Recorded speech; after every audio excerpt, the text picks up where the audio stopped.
You know, sometimes a title hits you right in the face and makes you pause. The biggest breast on the world record. You hear it and think, wait, did I just hear that right? It sounds like a punchline, doesn't it? Like something from a tabloid headline you'd scroll past without a second thought. But I want you to sit with it for a second. Let the weirdness of it settle. Let your initial reaction pass. Because what we're really talking about here has nothing to do with breasts or records. What we're talking about is attention. It's about perception. It's about the weird, messed up way we value people. Especially women. Especially bodies. Especially things we can measure, photograph, comment on, and compare. It's about the way we define someone by one trait and ignore the rest of the story. There is a woman behind that record. A real human being. A woman who never asked to be known for that. Who didn't wake up one day thinking, you know what? I'm going to be famous for my chest. Life handed her something extreme, and the world turned it into a spectacle. Cameras, jokes, assumptions, judgments. That's what happens when you're different. That's what happens when something about you makes people uncomfortable or curious or obsessed. And the real story isn't about her anatomy, it's about her response. She could have disappeared. She could have let shame take the wheel. She could have gone through life trying to hide, trying to explain herself, trying to make other people comfortable. But she didn't.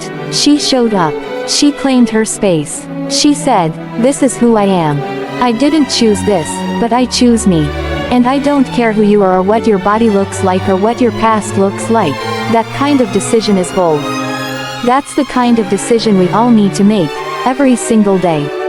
Because every single one of us has something that makes us feel too much. Too loud, too emotional, too ambitious, too introverted, too weird, too honest, too old, too dark, too curvy, too flat, too broke, too broken, too visible, too invisible, and we spend so much time trying to shrink that part of us, cover it up, fix it, hide it, apologize for it. But the truth is, that's the exact part of you that holds power. That's the exact part the world needs you to bring forward. Because somebody out there is waiting to see someone like you own it. Own the thing they were taught to hide. Live out loud in the body they've been taught to hate. Chase the dream they were told was impossible. Speak up about the thing everyone else is afraid to say. And I want you to really hear this. Just because something about you draws attention doesn't mean it defines you. And just because the attention isn't always kind doesn't mean you have to change. You get to define what your story means. You get to decide how you show up. You get to say, yeah, this is me. And I'm not going anywhere. That's what courage looks like. Not fixing yourself. Not earning approval. But choosing yourself in a world that profits off your insecurity. You want to know what real success looks like. It's not being perfect. It's not being the most liked. It's not being the record holder in something bizarre. It's waking up, looking in the mirror, and saying, I see you. I respect you. I've got your back. That's it. That's the work. And it's hard. It's daily. It's uncomfortable. But it's also what sets you free. Because the moment you stop fighting who you are is the moment everything changes. Your energy changes. Your confidence changes. Your voice gets stronger. Your boundaries get clearer. Your goals get bolder. And you stop living to be accepted and start living to be authentic. And when that happens, when you stop performing and start showing up as your real damn self, that's when life starts to respond differently. That's when things shift. Not when you look the part. Not when you hit some milestone. Not when everyone claps for you. But when you clap for yourself. And I get it. We live in a world that tells you to look a certain way, act a certain way, fit into a certain mold, stay quiet, stay polite, stay small. And the ones who don't, they're labeled, ridiculed, put in boxes, or worse, put on display like records to be broken. But the people who actually change things, who break cycles, who inspire others, who rise, they're the ones who said, I'd rather be seen for who I am than accepted for who I'm not. And that's scary. That takes guts. But that's what makes you powerful. So maybe you've never been in a record book. Maybe no one notices you when you walk into a room. Maybe you're carrying something you think disqualifies you from being worthy, respected, or successful. But let me tell you something. The biggest record you can break is the one that says you're not enough.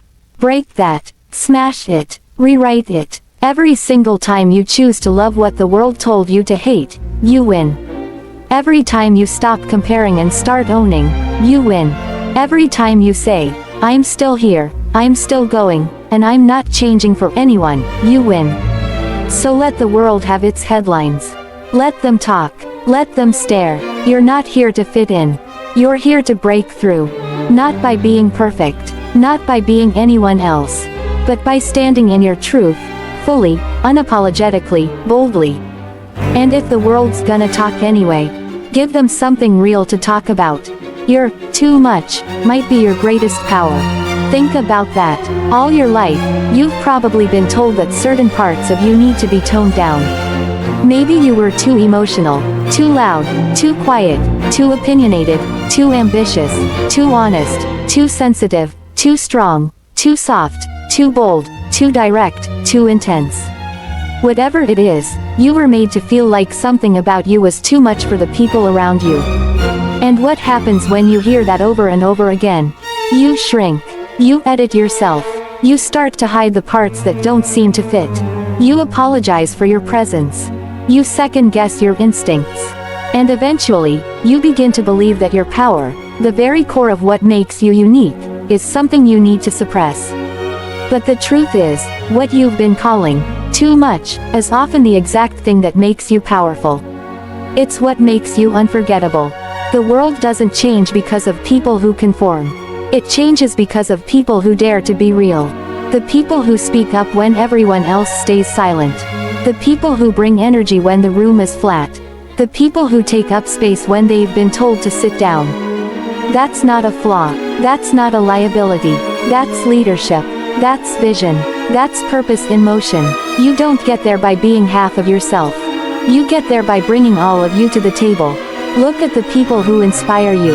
The ones who make you pause, who shake things up, who live in a way that feels bold and unapologetic.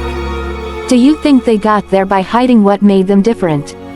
No, they leaned into it. They amplified it. They decided that their too much was non-negotiable, and that anyone who couldn't handle it simply wasn't their audience. That's the shift. That's where everything changes. Not when the world starts accepting you, but when you stop asking for permission to be whole. Most of the time, when people say you're too much, what they're really saying is that you challenge their comfort zone. You bring something that disrupts the pattern. That can be threatening to people who aren't ready to grow. But that's not your problem to solve. You were not born to keep other people comfortable. You were born to be in alignment with your truth, your voice, your presence, your energy. And if that feels like too much for someone else, that is their limitation, not yours. You might have been told that your ambition is intimidating, that your honesty is abrasive, that your confidence is arrogance. But all of those things, in the right context and with the right people, are strengths. They are tools. They are power. You have to understand the difference between being too much and simply being in the wrong room. Don't dim your light to make other people feel better about staying in the dark. Your job is not to make everyone like you. Your job is to be the fullest expression of who you are, so the people who are meant to find you can actually recognize you. Every time you second-guess yourself because of that voice in your head, the one that echoes all the times you were told to tone it down, you distance yourself from your own strength. That voice didn't come from you. It came from years of conditioning, feedback from insecure people, environments that didn't know how to handle your power. And it's time to question it. It's time to push back.